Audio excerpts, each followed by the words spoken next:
Welcome to The Explainer. Today, we're diving into the incredibly frustrating world of cloudy, algae-prone pools to figure out why your chlorine seems to just give up.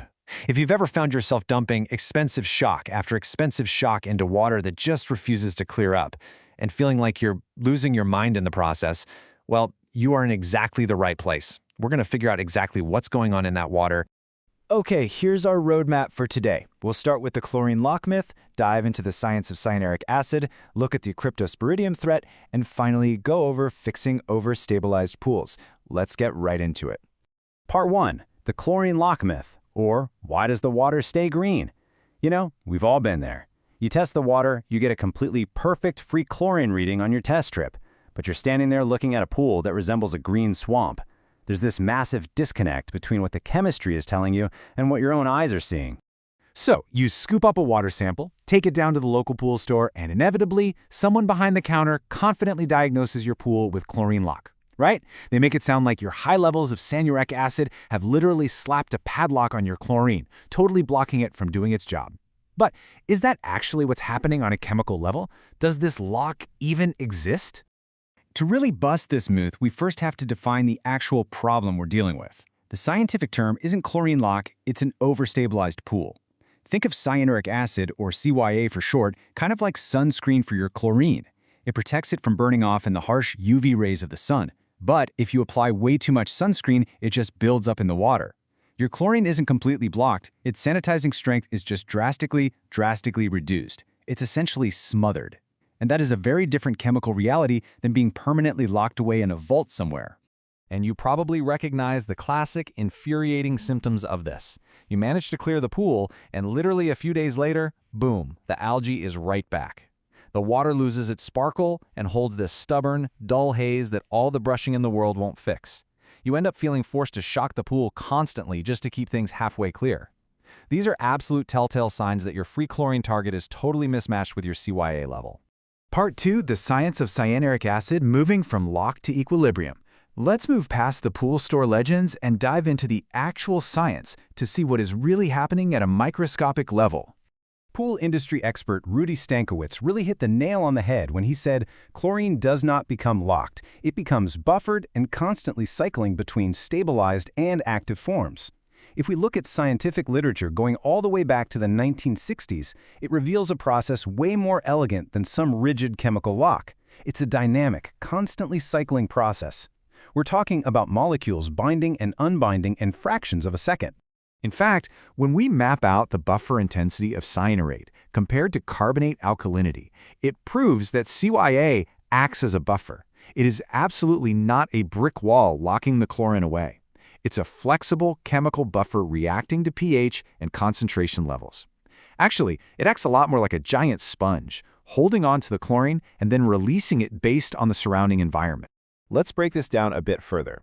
Research by chemist John A. Wojtowicz showed that in stabilized water, chlorine actually exists in 3 distinct forms. The star of the show is hypochlorous acid. That's your active, fast-acting, algae-killing disinfectant. But here's the catch. In an overstabilized pool, the vast majority of your chlorine is temporarily held in a form called chlorinated cyanurates. Think of this as a massive waiting room, or a holding reservoir. And because the CYA creates such a huge waiting room, only a tiny fraction of your chlorine is actually out in the pool water, acting as that fast-killing hypochlorous acid. So the absolutely crucial takeaway here is that we're dealing with a dynamic equilibrium. Your chlorine isn't immobilized, it's just mostly sitting in that waiting room. What does this mean for you? It means if your cyanuric acid is high, your old standard free chlorine target of 2 or 3 parts per million is suddenly way too weak. To fix the balance, you just need a proportionally higher ratio of free chlorine to push more of that active sanitizer out of the reservoir and into the pool. You aren't unlocking anything, you're simply shifting the equilibrium scale. But how does CYA get dangerously high in the first place? Well, it's a sneaky little issue called CYA creep. Most pools don't start off with extreme stabilizer levels. It climbs quietly, usually because those super common daily products that everyone uses for convenience, the trichlor pucks and granular dichlor shock, they literally have stabilizer baked right into them. If you're using set-and-forget automatic feeders and never really replacing your water, your CYA is going to inevitably and quietly skyrocket over the course of a single summer. Part 3. The cryptosporidium threat, when high CYA becomes a public health crisis. Now, this isn't just about backyard aesthetics or fighting off a bit of green water. When certain pathogens enter the mix, an overstabilized pool shifts from a backyard annoyance into a very serious public health hazard. We really have to talk about cryptosporidium, or crypto. It's a microscopic, incredibly chlorine-resistant parasite with a tough outer shell, and it causes severe diarrheal illness. To kill it, public health officials rely on something called CT values. That's simply the chlorine concentration multiplied by the contact time. But remember our waiting room analogy?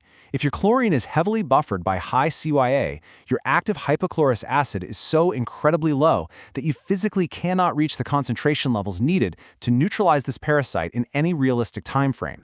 And this is exactly why the CDC stepped in. They realized that high CYA was making crypto outbreaks almost impossible to control in public facilities. So, in their 2016 Model Aquatic Health Code, they made a massive, sweeping change for responding to fecal incidents. They dropped the maximum allowable CYA for a hyperchlorination response from 50 parts per million all the way down to a super strict 15 parts per million. That is a drastic reduction, and it really underscores just how severely CYA interferes with sanitation during a real crisis. But there is a practical catch for aquatic operators here. Measuring these new ultra-low thresholds is actually pretty tricky. Those standard visual tests, the ones where you fill a plastic tube and look down to see when the black dot at the bottom disappears, they just can't reliably read CYA below 20 parts per million. It's way too subjective. So to ensure they're actually complying with these strict new public health standards, operators now have to use highly precise digital colorimeters. Part 4. Fixing overstabilized pools and the math of dilution. All right, so we understand the equilibrium chemistry and we know the public health stakes. Now let's look at how to actually solve this problem in your own pool. How do we get the CYA down? Let's just get straight to the hard truth right now. You cannot buy a magic potion at the store to instantly burn off cyanuric acid. And no, CYA does not evaporate. When water leaves your pool through evaporation, the CYA stays right there, getting even more concentrated. Products marketed as CYA reducers are widely known to be incredibly inconsistent. The only dependable, scientifically proven way out of an overstabilized pool is a controlled partial drain and refill. You literally have to dilute the problem away. It all comes down to pure, unavoidable math. For example, if you test your water and find a dangerously high CYA of 150 parts per million, and you want to drop it down to a healthy, manageable 60 parts per million, well, you must replace exactly 60% of your pool's water with fresh, unstabilized water. There are simply no shortcuts around the math here. The formula behind this is actually super simple to run yourself. You take your current level, subtract your target level, and divide that number by your current level.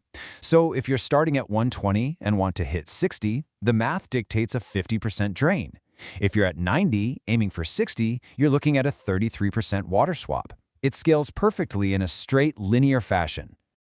However, I need to give you a massive word of caution here. You should almost never fully drain a pool all at once. Doing that can severely damage plaster surfaces, or incredibly, and I am not making this up, it can cause the entire concrete pool shell to literally pop out of the ground like a boat floating on underground water pressure. It's a total nightmare scenario. Instead, you want to use a staged dilution method. First, calculate your replacement fraction. Then, safely stage the draining in 20 to 30% cycles, refilling and mixing the water in between each one. And crucially, while you're going through this multi-day process, you have to maintain your free chlorine at roughly 7.5% of your current elevated CYA level, just to keep the algae at bay while you're fixing things. So the next time you drop a stabilized puck into your skimmer, or reach for that heavy bag of shock, ask yourself this. Are you actually protecting your swimmers, or are you just slowly building a chemical reservoir that's going to render your chlorine totally powerless? Remember, understanding the actual science of equilibrium, rather than relying on the myth of a lock, is absolutely your best tool for a safe, clear swim.